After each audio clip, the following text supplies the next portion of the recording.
La dédicace du troisième brûleur du ministre Charles Blé Goudé s'est tenue ce samedi 17 décembre 2011 à Paris dans le 13e arrondissement.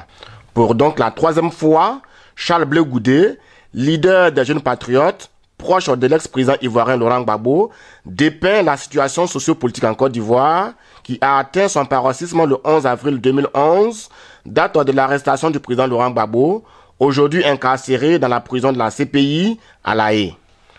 Comment en sommes-nous arrivés là? Que s'est-il réellement passé avant, pendant et après le scrutin présidentiel de novembre 2010 en Côte d'Ivoire? Après ma part de vérité en 2006 et vendu à 45 000 exemplaires, puis d'un stade à l'autre en 2009, où l'auteur pointe du doigt les failles des accords de Linas Marcoussis signés en France en janvier 2003, suite au coup d'État manqué du 19 septembre 2002, Charles Blé Goudé remet le couvert avec Côte d'Ivoire, trinquennat électoral. Le livre lui-même, il est assez complet. Hein? Mais avant ça, avant le trinquennat électoral, je voudrais vous signaler que Charles Blé Goudé avait écrit déjà en 2006 Ma part de vérité, qui a été édité par la maison édition Fraternité Matin, du groupe Fraternité Matin à Abidjan.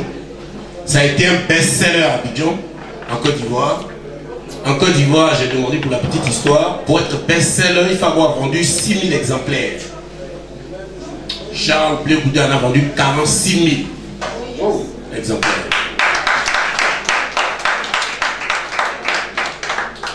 Ensuite, Charles Blé Goudé a écrit d'un stade à un autre en 2009.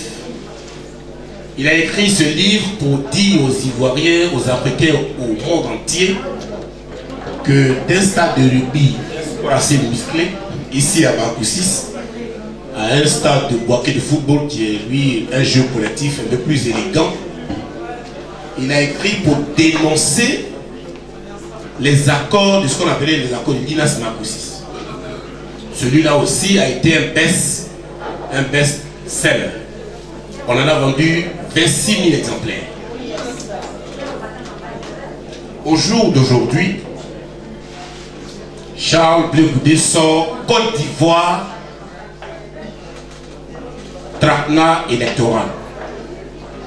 Mais avant de parler du livre, je voudrais simplement dire que Charles Blé Goudé est un jeune homme que vous connaissez, que chacun de nous a peut-être pu rencontrer physiquement, à travers les journaux, les médias. C'est un jeune qui doit avoir 39 ans maintenant parce qu'il est né en janvier 1972 dans un petit village de Kibérois qu'on appelle Niampragayo, c'est Pogrebré en fait, c'est pour ça qu'on dit le génie de Pog, le diminutif de Pogrebré. Il est en ce moment, il est là où il doit être parce que la Côte d'Ivoire n'est plus une surface pour lui où il doit vivre. Charles Blé Goudé ne veut pas trop qu'on parle de sa vie privée, mais il a 2 enfants, une jeune fille très, très belle d'ailleurs, et un jeune homme. Il a commencé véritablement la lutte avec ses amis de la FESI. Il était le secrétaire à l'organisation quand Soro Guillaume, qui est aujourd'hui non seulement Premier ministre de Côte d'Ivoire, mais ministre de la Défense. Quand Soro était secrétaire général, Charles était son secrétaire à l'organisation. Bref, au jour d'aujourd'hui, on voit à côté du président du RDR, le président de la République aujourd'hui, Karamoko Yaïro, on voit Soro Guillaume, on voit Konaté Sidiki et autres. Et à côté du président Gbagbo, on voit Charles Blé Goudé. On voit Damana Picasse qui était l'adjoint à Charles. Bref, voilà, quand vous lisez le camarade Charles Blé Goudé, c'est un homme constant, c'est un camarade constant. Je vous demande de l'acheter. C'est un instrument, un livre de révélation. Nous allons écrire notre histoire nous-mêmes. Nous n'allons jamais laisser un soi-disant spécialiste de l'Afrique, encore moins spécialiste de la Côte d'Ivoire, pour écrire des livres pour nous. Que nous dit Charles Blé Goudé dans ce livre-là? Il nous dit essentiellement 5 choses. Premièrement, il faut voir clair. Il faut sortir de la confusion politique. Voir clair, c'est savoir qui est son véritable ennemi. Ne pas se tromper d'ennemi, ne pas être naïf. Tout combat politique doit être basé sur la lucidité politique et une conscience politique claire. Il faut sortir de la confusion politique. Deuxièmement, dans ce livre, Charles Blé Goudé nous dit la mémoire. On ne peut pas mener un combat politique si on n'a pas de mémoire. Un peuple qui n'a pas de mémoire est un peuple qui n'a pas d'avenir. La mémoire est fondamentale. On doit savoir d'où l'on vient. On doit savoir d'où l'on vient. Ce que vit la Côte d'Ivoire aujourd'hui, c'est ce qu'elle a vécu déjà à l'époque coloniale. La première pacification, ceux qui connaissent l'histoire, elle a eu lieu. On a massacré nos ancêtres. Il y a eu aussi une deuxième pacification. Aujourd'hui, on vit en fait une sorte de troisième pacification. La mémoire elle est fondamentale. Mais cette mémoire doit inclure aussi toutes les autres luttes du monde. Quand on connaît ce qui s'est passé au Congo, on fera mieux face à l'ennemi aujourd'hui en Côte d'Ivoire. On doit avoir une mémoire aussi ouverte. Troisième chose, le combat se gagne par la mobilisation et la ténacité. La mobilisation, c'est chaque fois, comme le disait Patrice, c'est inclure, aller vers les gens, convaincre, former les gens, discuter. Le débat, la politique c'est le débat, la politique c'est la formation, la politique c'est l'humilité, savoir qu'on ne sait pas tout, savoir qu'on doit apprendre. La mobilisation, parce que un peuple mobilisé est un peuple invincible. 2004, Charles Blé Goudé a fait échec au coup d'État par la mobilisation. C'est la mobilisation qui a permis que ce coup d'État-là n'ait pas lieu.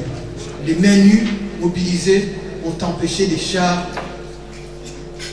d'achever le coup d'État de 2002. La ténacité. La lutte est toujours longue. Il n'y a pas de combat facile. Le combat pour la liberté est un combat âpre, dur. Mao Tse-tung disait que la révolution n'est pas un dîner de gala. Le combat pour la démocratie non plus n'est pas un dîner de gala. C'est un combat difficile. C'est un combat difficile, c'est un combat qui demande du sacrifice. C'est un sacerdoce. C'est un sacrifice, c'est un sacerdoce. L'unité. L'unité est fondamentale. Et l'unité est un combat. Tout à l'heure, David a dit que nous avions l'obligation d'écrire nous-mêmes notre propre histoire. Effectivement, depuis le renversement du président Gbagbo, plusieurs journalistes européens se sont mis à écrire des ouvrages, etc. Ces ouvrages-là ont droit aux antennes des médias d'ici et d'autres pays européens, mais ceux écrits par des Africains, par des Ivoiriens sur la crise ivoirienne ont difficilement accès aux antennes. La volonté est claire, c'est de promouvoir ces versions de l'histoire ivoirienne plutôt que les nôtres. Donc aujourd'hui, notre devoir est de faire connaître le livre de Charles Blé Goudé, de le diffuser le plus largement possible afin que sa pensée pénètre le maximum de foyers.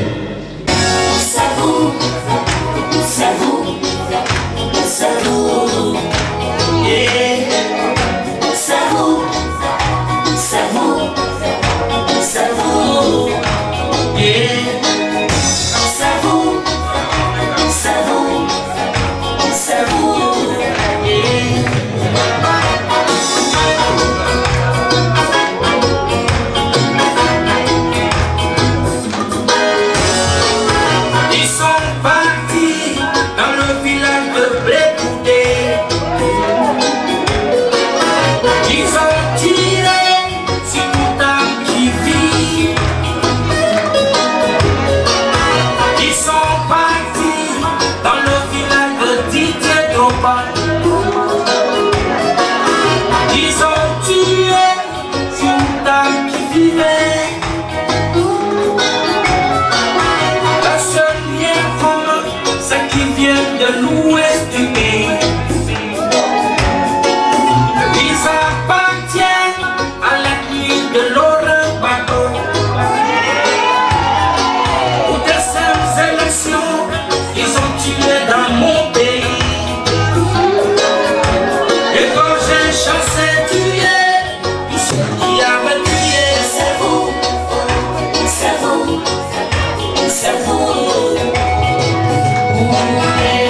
chose.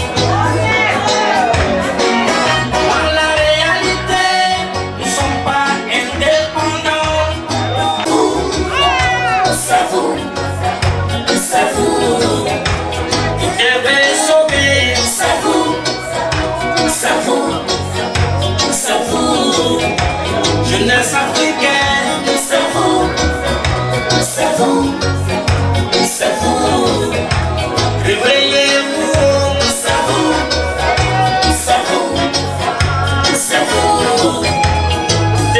Mais qu'en pensent certains leaders des mouvements de résistance en France? Le titre seulement est révélateur. Le Côte d'Ivoire, le traquenard électoral. Aujourd'hui, nous assistons à une élection qui s'est passée en Côte d'Ivoire où le peuple entier a voté le président Laurent Gbagbo et que le Conseil constitutionnel a confirmé. Mais derrière tout ça, il y a un traquenard. Derrière tout ça, il y a des manigances qui amènent aujourd'hui le président Laurent Gbagbo à la CPI. Donc je pense que ce livre va nous éclairer, va éclairer tous ceux qui sont dans le doute, parce que je pense que Charles Blé Goudé était au cœur du système électoral, je dirais, du système de pré-élection, de l'élection et d'après-élection. Donc il est bien placé pour expliquer ce qui s'est réellement passé, pourquoi nous sommes arrivés à là, pourquoi est-ce que aujourd'hui la Côte d'Ivoire est prise en otage par des forces étrangères et qui nous ont imposé un président que le peuple n'a pas élu. Charles Blé Goudé démontre toute sa maturité politique. Il fait comprendre aux Ivoiriens, au monde entier, que le combat il est le plus fort. Le combat ne peut pas s'arrêter. Ce livre, il est assez récent, il est assez clair dans ses propos. Il établit la vérité, parce que la vérité doit être manifestée tous les jours. Et ce n'est pas dans le temps d'en face qu'on va vérité. La preuve a été faite par mille que le week-end dernier, lors de l'élection législative supposée, le taux de participation a été gonflé comme ça a été fait lors de la présidentielle. Charles Blé Goudé nous donne ici l'opportunité de rétablir les choses dans le bon ordre.